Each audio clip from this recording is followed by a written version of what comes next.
Olá, sejam muito bem-vindos a este canal. Estava parado devido a muita correria, a qual de trabalho, criança pequena. Agora eu vou voltar a gravar vídeos novamente para tirar dúvidas. E o intuito do canal é dúvidas teológicas, doutrinárias. Lembrando que este canal, por exemplo, ele vai estar mais voltado à doutrina reformada. E o que quer dizer doutrina reformada? Doutrina a qual foi ao longo dos anos da igreja, a igreja primitiva, ela foi se desfazendo com tantas práticas errôneas, heresias, e é muito costume que foi colocando e tirando a palavra, enfraquecendo a palavra que é a palavra de Deus. Então isso aí foi ao longo do tempo, né? Muitos conhecem como Agostinho de Hipona. Ele, por exemplo, foi um teólogo a qual defendeu bastante a questão da predestinação, ele defendeu as doutrinas bíblicas, e Agostinho, por exemplo, ele teve um impasse lá na época com Pelágio, que Agostinho ele defendia que o homem, ele na queda, todo homem ele não tinha condição por si só de buscar a Deus, e a depravação foi total, né? Isso ele já defendia lá antes ainda de Martim Lutero, de João Calvino, de Zwinglio, né? E apareceu um teólogo também na época, só que esse teólogo disse que o homem ele nasceu neutro, então havia ali essa competição e até então Agostinho venceu essa confusão, por exemplo, a qual o Pelágio ele começou a associar que o homem ele por si ele tinha condição, se Deus exigia de um homem ser salvo moralmente e exigia perfeição, então Deus em si habilitaria aquela pessoa por si mesmo para buscar essa perfeição e que a graça de Deus era desnecessária, né? Então o homem por si só ele buscava a sua salvação. Então isso aí é uma briga constante. Mas hoje a intenção do vídeo é responder algumas perguntas, por exemplo, teológicas, principalmente para aquele contexto a qual nós viemos, muitos aqui do canal, vieram da Congregação Cristã do Brasil, outros ainda frequentam e tem muita dúvida a respeito do ósculo santo e do véu. Hoje, por exemplo, eu vou enfocar mais a respeito do véu. Se a questão do véu era um costume ou se era um mandamento, né? E por que as igrejas reformadas ela não usam o véu e por que diz uma igreja bíblica e não tem o costume de usar o véu e nem saudar com o ósculo santo. Como uma irmã, por exemplo, eu estive conversando com ela via Zap, ela falou que se a igreja não sauda com o ósculo santo, afastai desses, porque eles servem os seus próprios ventres. Aí pega aquela passagem lá de Romanos, que não tem nada a ver, faz uma ligação totalmente contrária, porque Paulo, no capítulo 14, no capítulo 15, por exemplo, Paulo ali ele está falando fortes na fé e fracos na fé. Uns comem de tudo, outros acham que tais coisas não devem comer. Então, ele está especificando quem são fortes e quem são fracos na fé. Mas tinha entrado alguns, por exemplo, querendo deturpar aquilo que Paulo havia ensinado, né? Então, hoje, por exemplo, a gente vai entrar na questão onde começa a palavra véu na Bíblia. Nós vamos ver que eu estou lendo na Bíblia, inclusive usada pela congregação, que é a ACF, aonde começa falando o véu ele tem dois significados na Bíblia. E há muitas discussões, por exemplo, se é um mandamento ou não é um mandamento ou se é só um costume, né? A gente vai ver que o véu ele começa lá atrás, lá em Gênesis, quando Abraão manda buscar, né, uma serva, uma das suas parentelas para casar com Isaac.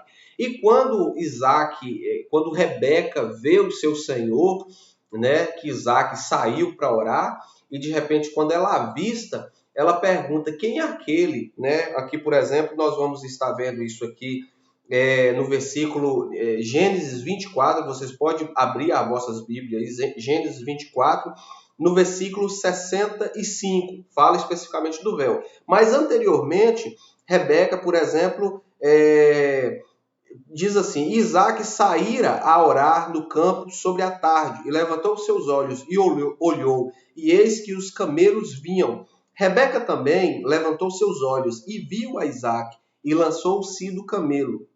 E disse ao servo: Quem é aquele varão que vem pelo campo ao nosso encontro? E o servo disse: Este é o meu senhor. Então tomou ela o véu e cobriu-se. Isso aqui aponta para a honra, né? O véu aqui está simbolizando que Rebeca que Isaac era o cabeça dela e ela, de certa forma, já estava considerando isso, né? Que ele seria o seu cabeça, ele seria o seu senhor. Né? Então por isso que ela chama ele de Senhor. E aí depois a gente vamos ver que, por exemplo, quem é o cabeça de Cristo? É Deus. Quem é o cabeça da igreja? É Jesus Cristo. Quem é o cabeça da mulher?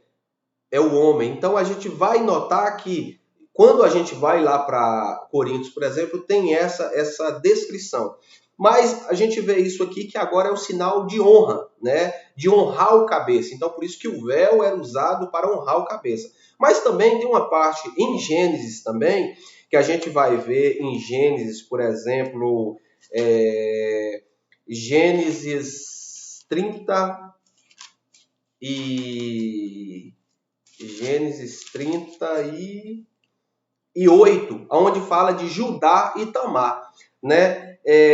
Todo mundo sabe a história de Judá e Tamar, onde Judá, por exemplo, ele tinha uns 2 filhos, os 2 filhos morreram, depois tinha um menor, a esposa dele também faleceu, e acabou que Judá prometeu que daria a filha, o filho para aquela mulher, né, chamada Tamar, para casar com o seu filho mais novo. Só que Judá não cumpriu essa promessa. Ele segurou, porque os 2 filhos tinham casado com a mesma mulher e tinham falecido, então eles acabaram segurando isso aí. E o que acontece? Tamar, por exemplo, se vocês lerem em Gênesis 38, está dizendo assim: Passados-se, pois, muitos dias, morreu a filha de sua, mulher de Judá.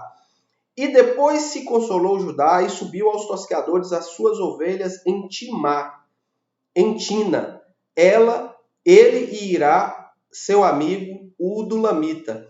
E deram aviso a Tamar, dizendo: Eis que o teu sogro sobe a Tiná, a tosquear suas ovelhas. Então ela tirou de sobre si os vestidos de sua viuvez e cobriu-se com um véu. Aparece novamente a palavra véu aqui na Bíblia, em 38 de Gênesis. Então ela tirou de sobre si os vestidos de sua viuvez e cobriu-se com um véu, e disfarçou-se e assentou-se à entrada das 2 fontes que estão no caminho de Tiná, porque via que Sela já era grande e ela lhe não fora dada por mulher. E vendo Judá, teve por uma prostituta, porque ela tinha coberto o rosto. Aí, no caso, ele tem um caso ali, né? Ele tem ela como prostituta. E o que acontece? Ela, por exemplo, e dirigiu-se para ela no caminho e disse: Vem, peço-te, deixa-me entrar a ti, porquanto não sabia que era sua nora. E ela disse: Que darás para que entres a mim? Para possuir, no caso, né? Ela. E ele disse: Eu te enviarei um cabrito do rebanho. E ela disse: Dá-me penhor até que o envie. Então o que acontece? Ele falou que ia pagar ela com um cabrito, alguma coisa do tipo, pagamento para aquele ato pecaminoso de prostituição. Mas o que ela faz? Não, me dá o seu penhor e te darei. E ele disse: O teu selo e o teu lenço, o teu cajado que está na tua mão. O que ele lhe deu, e entrou a ela, e ela concebeu dele. E ela levantou-se e foi-se, tirou sobre si o seu véu e vestiu os vestidos da sua viuvez. E Judá enviou o cabrito por mão do seu amigo, o Dulamita, para tomar o penhor da mão da mulher. Porém, não achou. E perguntou aos homens daquele lugar, dizendo: Onde está a prostituta que estava no caminho junto às 2 fontes? E disseram: Aqui não esteve prostituta alguma. Ou seja, o véu aqui também era usado para esses tipos de prática. Agora, nós vamos agora, por exemplo, para Coríntios, né? Para nós tirar essa dúvida, aonde começa dizendo, né? Eu vou ler aqui na NVT, aonde que começa essa questão, por exemplo, do véu. Se é um costume, se é uma doutrina, se não, o porquê. Sabemos que quando Paulo escreve para a igreja de Corinto, ele estava preso em Éfeso, né? Então, quando ele escreve para Coríntios, por exemplo, a igreja estava totalmente com práticas imorais, irmãos levando outro irmão em justiça por mãos de ímpios, né? Então, a igreja de Corinto, ela estava totalmente uma bagunça, vamos dizer assim, né? Então, Paulo envia uma carta justamente para começar e chama eles de irmãos em Cristo Jesus. Se vocês lerem, e a gente sabe que Corinto, né, era uma igreja, por exemplo, que lá existia vários templos, 12 templos, se eu não me engano, se não me falha a memória.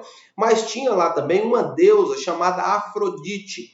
E Afrodite, por exemplo, lá era um templo onde tinha mais de 1000, se eu não me engano, prostitutas que cultuavam, muitas mulheres que faziam essa prática do sexo aberto e tudo mais. É tanto que na carta aos Coríntios também, Paulo ensina para as mulheres, né, não privar dos seus maridos para que não entrem em tentação, nem o marido privar da mulher. Ele até diz também que é melhor que o homem não case, mas por conta do pecado, por conta da imoralidade, que é bom que o homem case, não se amazie, né?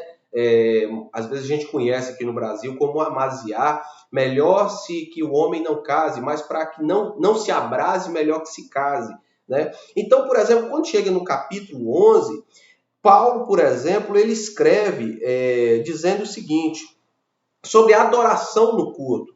Eu os elogio por se lembrarem de mim em tudo e por se apegarem às tradições, exatamente como eu transmiti a vocês. Quero, porém, que entenda que o cabeça, aí ele começa aqui dizendo justamente o que ele quer dizer. Quero, porém, que entenda que o cabeça de todo homem é Cristo.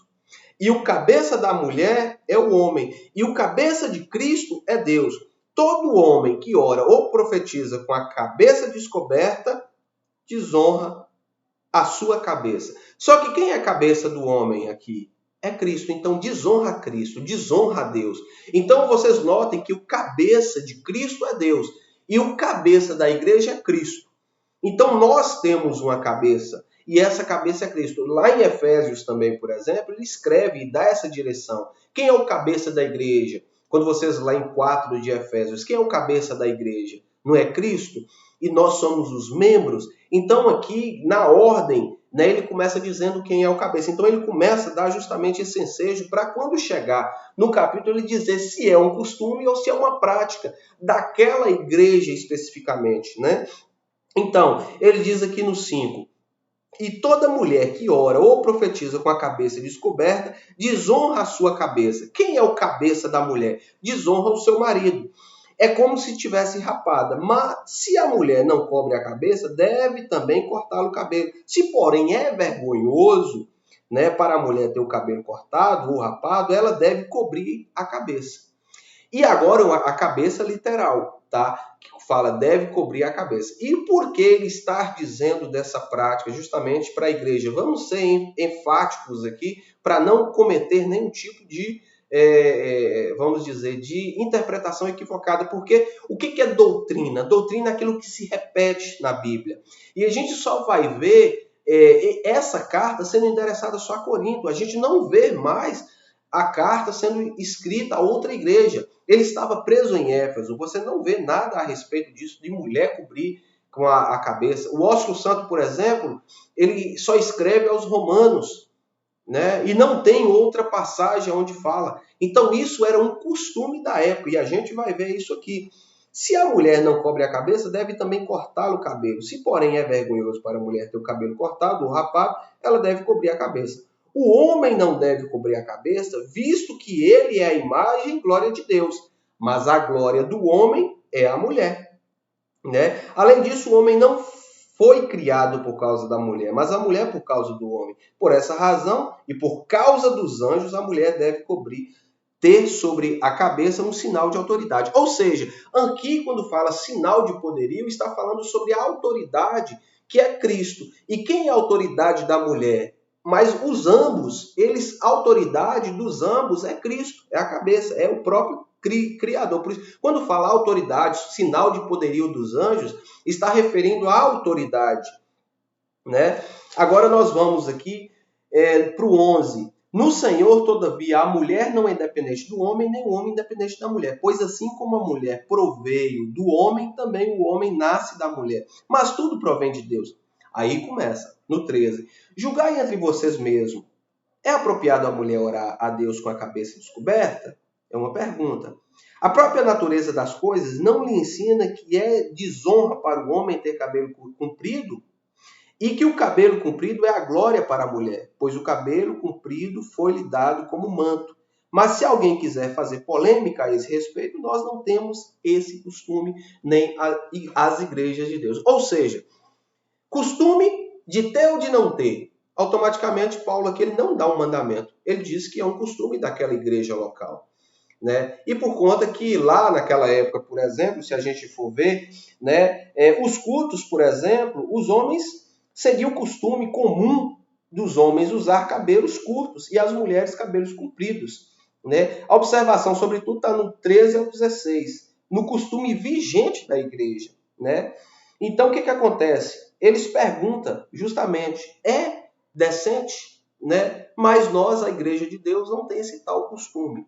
Né? Ou seja, a gente nota que tem muitas coisas equivocadas a esse respeito. Se a igreja ela quer usar véu porque ela acha conveniente usar véu, mas não faz do véu um adereço, um amuleto para a salvação.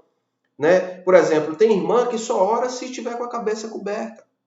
Paulo, por exemplo, não está dizendo que isso é uma prática de todas as igrejas, uma prática universal de todas as igrejas. Porque Corinto, por exemplo, era um lugar onde havia cultos pagãos, prostituição, imoralidade. Né? Você vai ver nas cartas anteriores que Paulo ele enfatiza muito isso.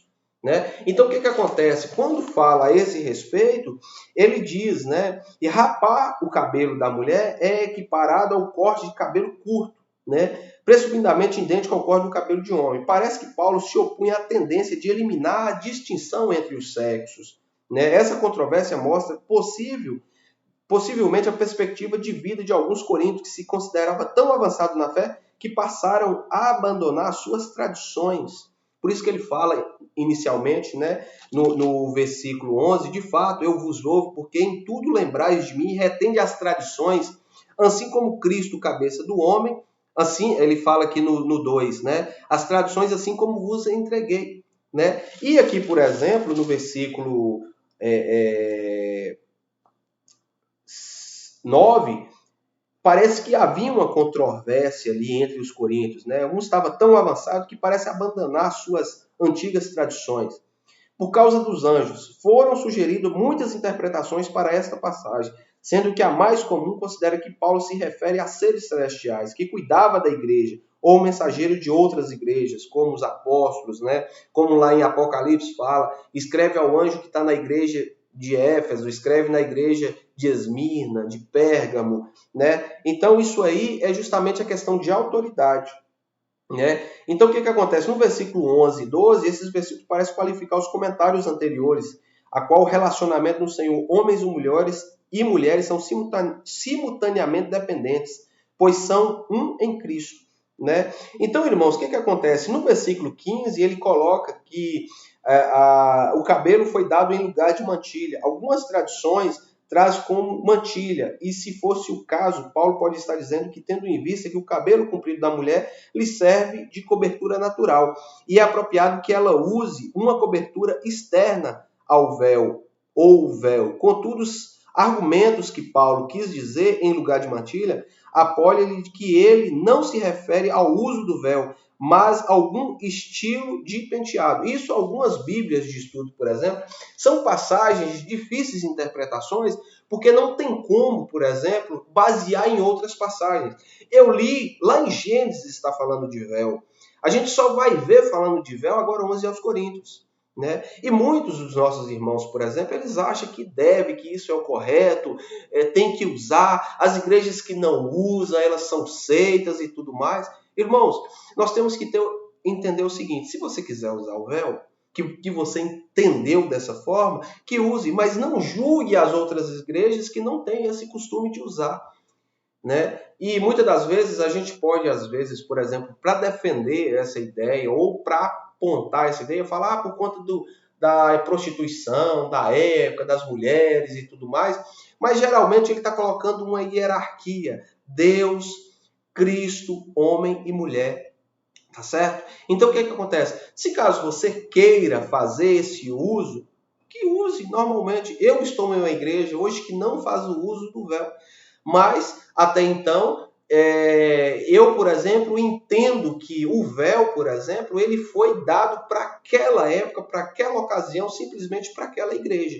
Mas se muitas das vezes a igreja quer usar o véu, mas não coloca isso como vamos usar porque é mandamento, né? Ali não está falando de mandamento, ali está falando de um costume.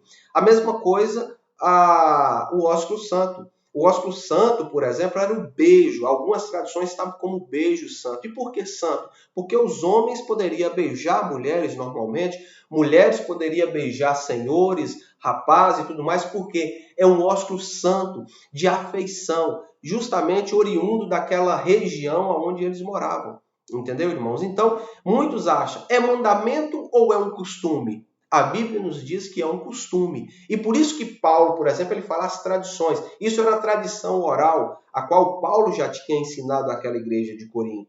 Tá certo, meus irmãos? Então, fica aí para esclarecer a esse respeito. Se ficou alguma dúvida a respeito do vídeo, coloque nos comentários abaixo. Assim que eu puder, eu torno a fazer um vídeo explicativo a respeito disso. Mas tem muitos irmãos, por exemplo, que se assegura a usos e costumes e age que usos e costumes é doutrina. Doutrina é justificação pela fé, se repete em toda a Bíblia.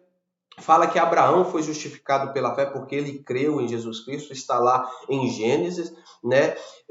A redenção, a Bíblia, ela em si, ela tem um propósito. E qual é o propósito da Bíblia? É apontar para a redenção, tá certo? Então eu peço vocês, por exemplo, que olhem para a Bíblia e pergunte para o texto o que o texto está querendo dizer.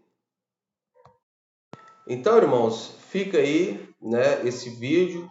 E espero ter explicado de forma a qual os irmãos entendam o que é doutrina e o que é usos e costume. Não confunda uma coisa com a outra, tá certo, irmãos? E deixe nos comentários, se inscreva no canal, vou voltar a fazer vídeos de novo. Vou dar aqui uma aula a respeito do doutrina da graça, tá? A respeito da depravação total, eleição incondicional, expiação limitada, né? Graça irresistível, chamado eficaz e a perseverança dos santos, tá? Os próximos vídeos eu creio que vai ser mais questão de tirar dúvidas e eu creio que daqui mais um mês, mais ou menos, eu vou estar começando a fazer vídeos aqui a respeito da doutrina da graça, ou mais conhecido como os 5 pontos do calvinismo, tá bom? Deus abençoe, um abraço no coração de cada um de vocês e fica na graça e na paz do nosso Senhor Jesus Cristo.